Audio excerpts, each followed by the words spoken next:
Her heart thumped in her ears as she trailed him to the park he usually frequented during the day. She hated that she'd been driven to this, sneaking after him so she could understand what was happening. She was tired of the late-night messages and the bathroom calls. She'd give anything for a shred of truth, but what she'd uncover would leave her sick to her stomach. But before we start our story, smash the like button. Make sure to subscribe and hit the notifications bell so you won't miss any new stories. Joni Parker was never one to meddle in her husband Mark's business. He had always been good to her, doing things most of her friends complained their husbands never did anymore. But of late, he'd been keeping things from her, leaving the house early to feed his birds and spending the rest of the day locked up in the shed. Joni had always trusted him. They'd been married for 5 years after all. But when one of her friends told her where she'd seen Mark, Joni knew she had no choice. Joni was 29 when she married Mark Parker. He had been the best thing that had happened to her, especially after the hardships she'd been through. A grad student looking to prove herself in project management, Joni had given everything she had to her profession. But one day, it all came crashing down when she uncovered one terrible secret. Joni had been dating a classmate while in school when the disaster happened. She found the man with another woman, snuggling in bed covers she'd gifted him over Christmas. Beyond heartbroken, she barricaded herself in her apartment, only coming out when she needed to get to class or buy groceries. Well, that was until she met Mark one rainy evening. Mark was sweet and caring. He didn't try to force her into anything, choosing to be a shoulder to cry on when she needed one the most. As the months went by, Joni thawed back to her original self. Mark promised never to hurt her, and although Joni would remain skeptical for a while, she would lower her guard eventually. So, imagine how she felt when a friend told her what she'd seen Mark doing. When Mark started taking an interest in bird feeding, Joni thought it was an excellent venture for him. Her husband rarely liked going outside, staying in his man cave whenever he was not with her or at work.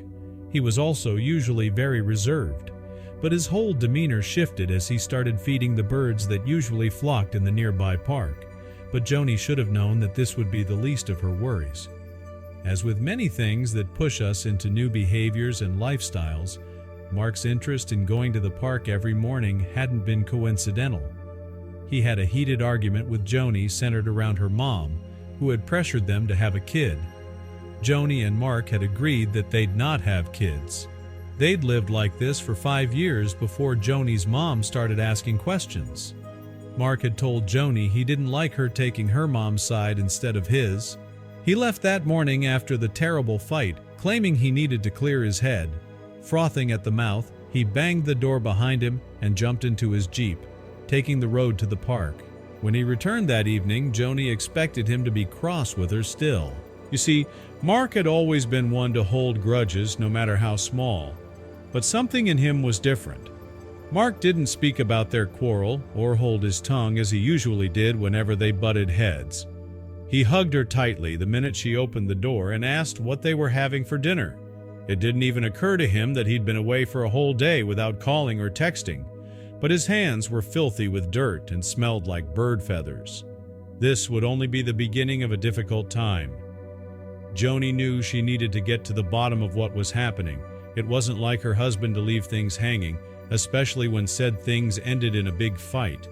But he hurried to the shower to clean up, then came to sit in the kitchen as she cooked. A confused Joni stared at him all the while. She couldn't remember the last time Mark sat on the kitchen counter to keep her company while she made dinner. Her efforts to ask him what was wrong resulted in another fight, messier than the last one. That night, Mark slept with his back to Joni, a first in many years. Joni couldn't sleep, numb from confusion and pain. Was she reading too much into this, or was something really going on? Distraught as he slept that night, she decided to go over his social media followers, wondering if there had been some woman being overzealous with her man, but the Follow Meter app she used for Instagram analytics did not produce any red flags. Hoping to de-escalate the matter, she promised Mark she'd talk to her mom and explain where they stood regarding children. She also apologized for her behavior, thinking things would return to normal. What started as a Saturday of going to feed the birds in the park resulted in 2 years of habit on Mark's part. He never mentioned his fight with Joni, but he continued doing things he hadn't done in a long time, like accompanying her to the bookstore, buying random gifts, and taking her on date nights. But when Joni's friend told her where she'd seen Mark and what he was doing, the pain that almost wrecked Joni those 2 years past came back with a vengeance. If there was a slight shift in Mark's demeanor before, his behavior had turned completely. He was rarely home, leaving without an explanation and returning in the evening, reeking of bird feathers and acting like everything was all right. He would answer calls in the bathroom and receive texts in the dead of night. Of course, he tried to mask everything with sweet actions such as helping with dinner or taking Joni on late-night drives, but all he was doing was raising even more questions. After her discussion with her friend, Joni decided to tail Mark one Saturday morning. Her friend, Anna, tagged along for moral support and as a witness in case something went wrong. They took the least scenic route to the park, ensuring they kept far away from Mark's Jeep so as not to alert him. Joni hoped to put this matter to rest finally. She had no idea what she was about to uncover. Mark pulled into the park's lot and hurried out. His phone was glued to his ears as he jumped over puddles of water on the tarmac, cutting into the immaculate grass. Joni's friend asked her if she wanted to do this. When Joni nodded, she helped her out of the vehicle, and they followed Mark. Her heart thumped in her ears as they turned the corner onto a green field covered with crows. There, amid the black-feathered birds, was Mark with a younger-looking woman. Joni almost fainted. Joni's heart crumpled inside her. Suddenly, she was back in her apartment in grad school, crying to sleep after finding out what her boyfriend was doing. She remembered Mark had promised never to hurt her and couldn't believe he'd been leaving the house every day to meet a woman in the park. But that isn't what hurt the most. Joni wondered if she was to blame for Mark's decision. Each of their fights had led to this, and she was just as much to blame for them as he was. But Anna insisted that none of this was her fault. Unfaithfulness was something one person chose and stuck to. If this was Mark's way of showing her how he felt, she shouldn't blame herself for it. But with how much she loved her husband, how could Joni put all this on him? Joni watched in disbelief as Mark laughed, caressed the woman's face, and fed the crows. Rage boiled inside her. She wanted to rush over and confront them, but Anna pulled her back. "Think first," she advised. "Wait until he gets home."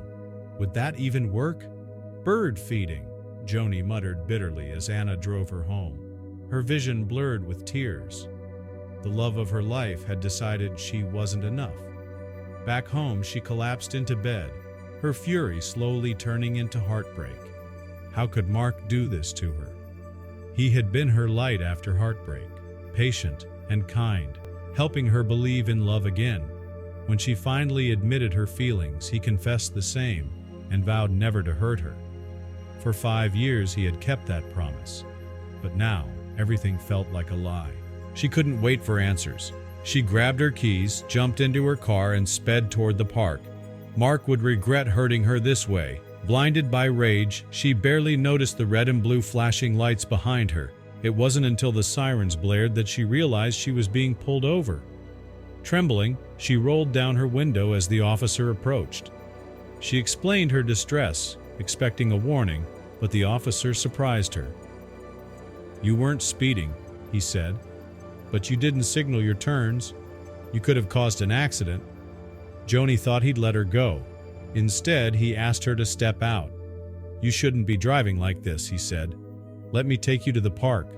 She hesitated, then nodded. With the officer beside her, Joni's nerves calmed. She opened up about her pain, but as the park came into view, her words faltered. Her heart pounded as she spotted Mark on the bench, smiling, his hand brushing the woman's face as if fixing her makeup. The crows sat eerily still. "Is that him?" the officer asked. Joni nodded, misery washing over her. She threw open the door and strode toward Mark, her emotions raw. But as she neared, something felt wrong. The woman wasn't reacting. She simply sat there holding a crow, an odd sight. Then Joni noticed Mark's earpods. He was nodding to unheard music, not talking to the woman, and the birds, unnaturally still, not flinching when he moved. The truth hit her. "She's a statue," Joni whispered. Sensing her presence, Mark looked up, pulling out an ear pod. "What are you doing here?" he asked, setting down a paintbrush. "Are you crying?" He hurried toward her. "No!" Joni choked out, though fresh tears spilled. "You're crying!" Mark reached for her, his hands covered in paint, glue, and black feathers. "You're upset," he said, glancing at the officer. "Is everything okay?" Joni hesitated, then buried her face in his chest. "I just miss you." The officer gave them space as Mark wrapped his arms around her, still confused. Then, he explained, for the past 2 years, he had secretly taken sculpting lessons. Alongside a team of artists, he had created the lifelike statue and birds. Joni stepped back, staring at the masterpiece, relief washing over her. Mark hadn't broken their vows, but she knew they still had a lot to figure out.